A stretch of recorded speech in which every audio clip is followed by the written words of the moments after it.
Welcome to this presentation on the proposed Administrative and Professional Faculty Development, Evaluation, and Recognition System.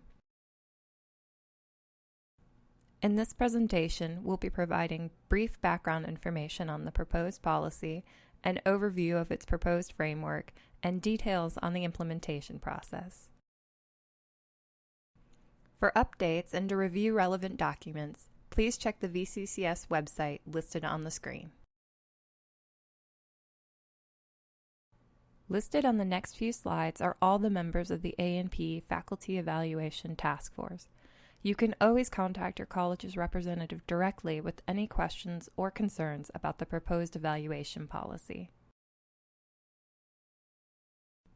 One of the priorities of the task force was to provide a clear direction to the proposed policy's development and its future implementation.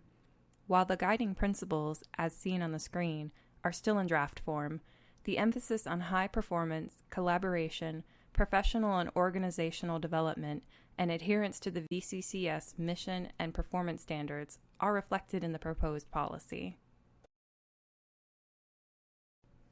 In the following slides, we'll be providing an overview of the policy proposal. As of this presentation, the policy is still a work in progress, subject to further revision based upon the input the task force receives.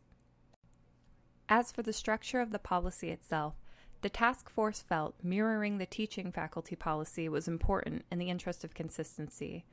The framework builds upon three major components: performance evaluation, annual objectives, and recognition for exemplary performance. One significant difference in the proposed A&P policy is the evaluation cycle. To remain consistent with the calendar year evaluation cycle for full-time teaching faculty, the proposed policy maintains a calendar year evaluation cycle for professional faculty who are similarly eligible for multi-year appointment.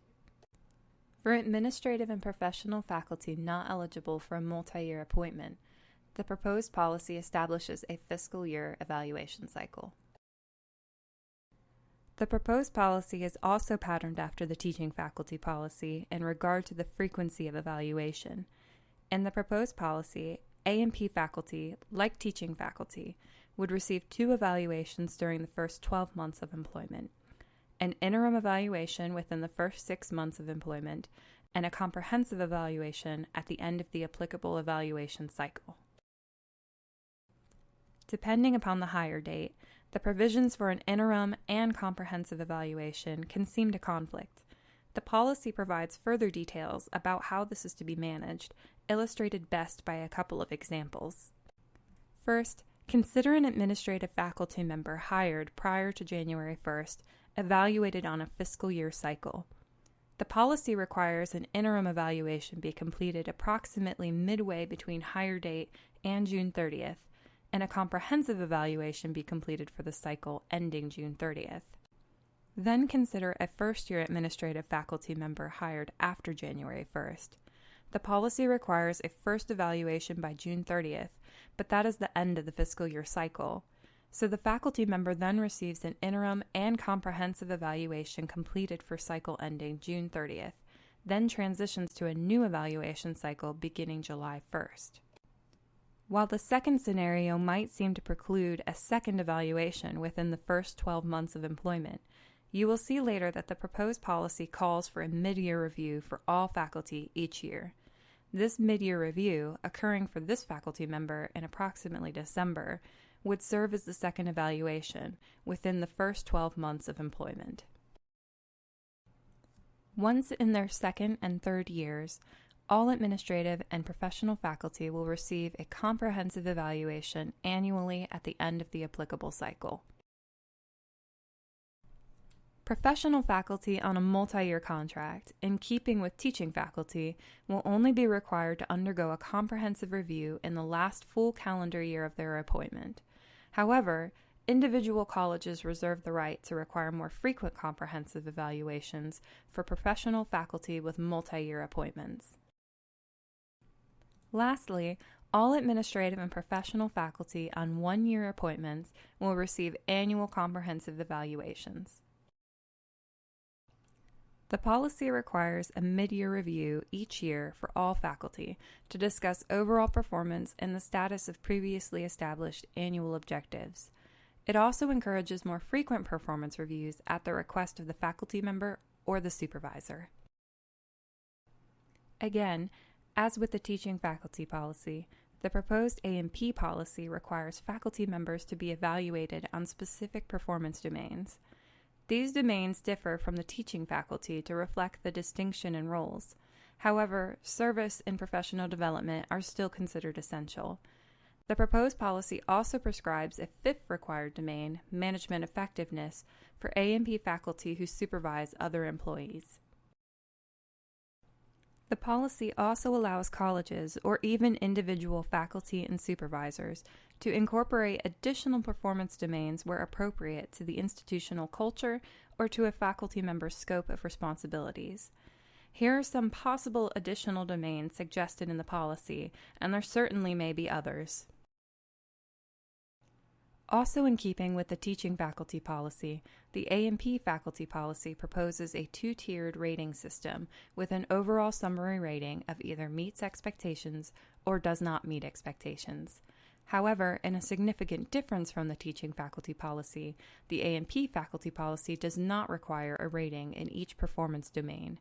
Instead, the policy recommends that supervisors provide actionable feedback to the faculty member regarding the performance in each domain.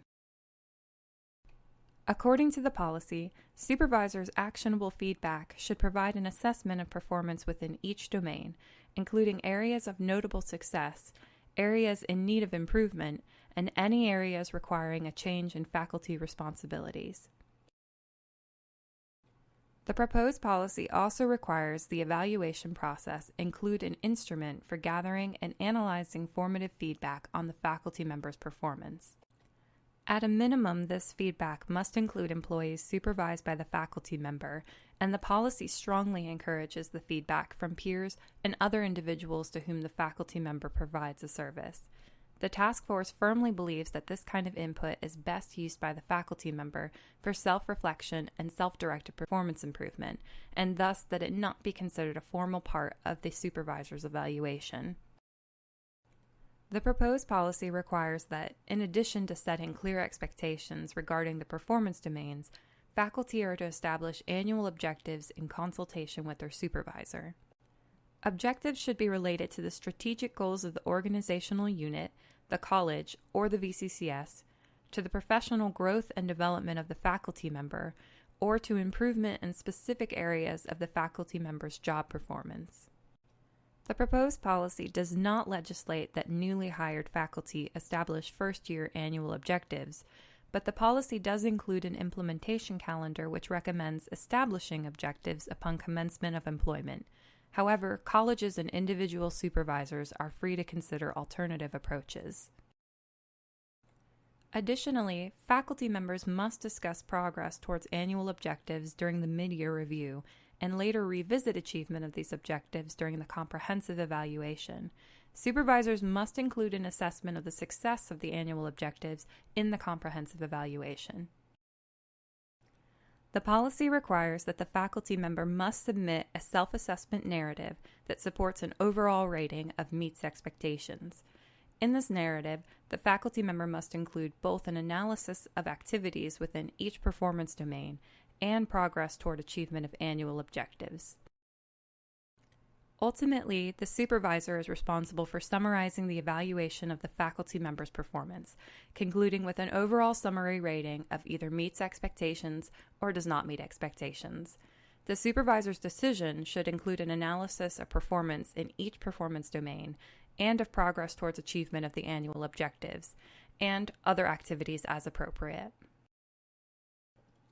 The policy requires that colleges develop meaningful strategies to recognize exemplary performance. However, in acknowledgement of the wide diversity in college resources and culture, the specific implementation of the recognition program is at the discretion of the individual colleges. Should the results of a performance evaluation lead to a decision of non-reappointment, The fiscal year evaluation cycle creates a timeliness issue with regard to non-reappointment notification deadlines prescribed elsewhere in the VCCS policy. So, as is the case for teaching faculty, the policy requires that professional faculty eligible for multi-year appointments, and thus on the calendar year cycle, must be notified by March 15th if in their first year of employment. If not in their first year, they must be notified by January 15th. However, for all administrative faculty and professional faculty not eligible for multi-year appointments, the policy requires only that the non-reappointment notification must be given at least 6 months prior to the termination date. Once the policy is approved by the state board, colleges will have the option to develop a local evaluation plan in compliance with the policy or to adopt the VCCS model plan developed by the task force. The policy requires that these decisions, and if appropriate, the development of a college plan, provide the opportunity for input from A&P faculty. Approval of the college plan, however, rests with the college president. If no local plan is developed, the VCCS plan will be in effect by default. As with the teaching faculty, the administrative and professional faculty development, evaluation, and recognition should be reviewed on a regular basis. The draft policy requires the college evaluation plan be reviewed at least once every 3 years with the input of its faculty. For more information on the proposed evaluation policy, system-wide webinars will be held on July 14th and 22nd. Each college will also host town halls in the month of July to elicit faculty feedback to then be shared with the task force.